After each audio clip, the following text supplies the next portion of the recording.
अक्कलकोट तालुक्यातील सलगर परिसरात मागील 2 महिन्यांपासून आश्लेषा, मघा, पूर्वा, उत्तरा, हस्त या नक्षत्रांमध्ये जोरदार पावसानं रौद्र रूप धारण केलं आहे।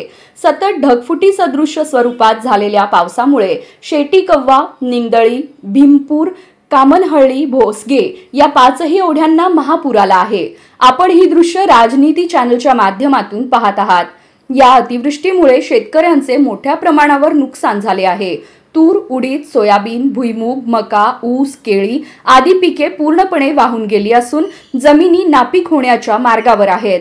पाण्यानं शेतात गाळ साचल्यामुळे रब्बी हंगामासाठीची तयारी देखील संकटात आली आहे। शेतकरी व ग्रामस्थांनी शासनाकडे तात्काळ पंचनामे करून नुकसान भरपाईची मागणी केली आहे।